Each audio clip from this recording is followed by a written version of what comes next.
வேற என்ன? வக்கீல்கிட்ட பேசின சுப்பு, உன்னை சரணடை சொல்லிட்டாரு.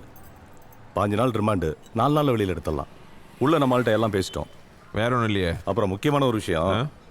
சரி விடு, அது அப்புறம் பேசிக்கலாம். ஏய் என்ன? இறைவி இந்த டைவர்ஸ் பேப்பரில் கையெழுத்து வாங்கிட்டு வர சொன்னாங்க.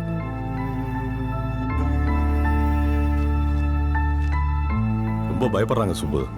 எவ்வளவோ பேசி பார்த்துட்டேன். இவ்வளோ நாள் உனக்காக வாழ்ந்துட்டேன், இனிமேல் கொஞ்சம் அவங்களுக்காக வாழ்ந்து பாரு. அது அவ்வளோ ஈஸி இல்லை. எல்லாத்தையும் விட்டுட்டு சாதாரணமாக வாழ முடியாது.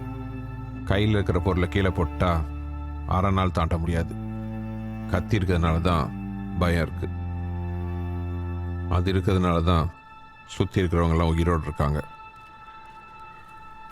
ஏன் செல்வம், என்னை பற்றி தெரிஞ்சுதானே கல்யாணம் பண்ணிக்கிட்டா? இப்போ என்ன? அதை விடு, ஏதோ குழம்பியிருப்பா. நான் பேசினா சரியாயிடும். ரொம்ப உறுதியாக இருக்காங்க சுப்பு. வீட்டை கூட காலி பண்ணிட்டாங்க. வீட்டில் இருந்த மற்றதெல்லாம் பொருள், இது மட்டும்தான் உயிர்னு இதோ இதையும் கொடுத்து விட்டாங்க.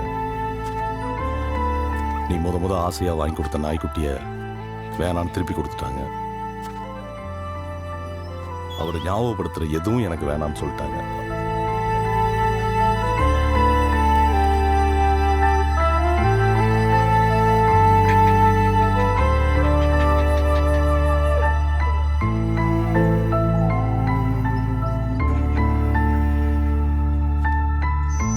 சார் அடுத்தது நீங்கள் தான் சார். அடுத்தது நீங்கள் தான் சார். யார் செல்வம் அந்த பசங்க? எதுக்காக நாயை அவங்க தூக்குனாங்க? நஞ்சுண்டான ஒருத்தர் ரைட்டு சவுத் மெட்ராஸை கையில் வச்சிருக்கான். எதுக்குன்னு தெரில, நான் உனக்கு விசாரிச்சு சொல்கிறேன்.